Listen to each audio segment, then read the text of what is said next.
bagaimana kita juga menjaga agar dampak terhadap fiskal, yaitu APBN juga bisa terjaga. Nah, ini masih ada satu lagi sebenarnya topik yang mungkin bisa dipertimbangkan, karena dalam RUPTL ini muncul 500 megawatt nuklir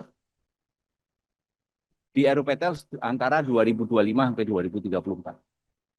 Kemudian antara modeling sektor kelistrikan yang dilakukan Kementerian SDM dalam hari ini Ditjen Tenaga Listrik dan juga PLN sampai 2040 akan kira-kira akan ada tambahan lagi sekitar 7 gigawatt nuklir yang akan masuk dalam RUPTL sampai 2040. Ini masih draft, jadi modelingnya sedang dalam proses.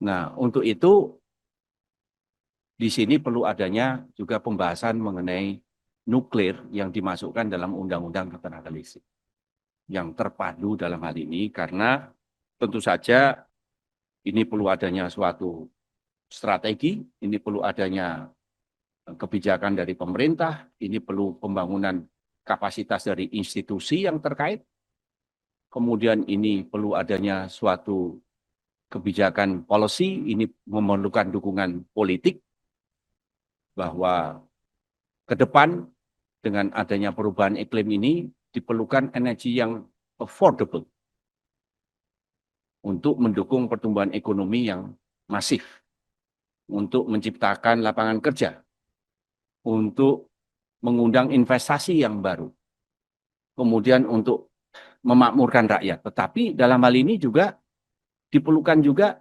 pengurangan emisi gas rumah kaca, environmental sustainability, bagaimana antara balancing between growth dan juga environmental sustainability. Nah, tentu saja dalam hal ini negara perlu hadir, dan ini bukan miliknya PLN. Ini adalah kebijakan policy dari pemerintah, di mana PLN hanyalah suatu state-owned enterprise yang menjalankan tugas arahan dari negara.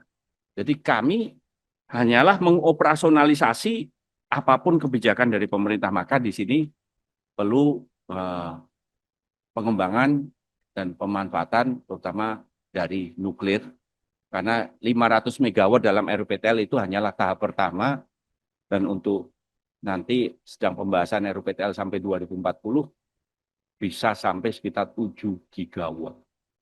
Nah, tentu saja ini aspek-aspek.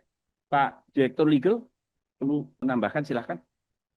Ini Pak Didi Istiarto, Direktur Legal dan Human Capital dari Pimpinan, pimpinan interupsi sebentar. Silakan.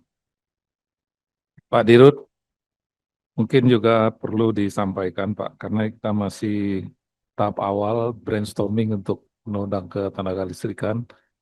Kira-kira apa yang selama ini diperlukan oleh PLN dalam rangka pengembangannya, tapi belum diatur, belum tercantum dalam undang-undang kelistrikan yang ada.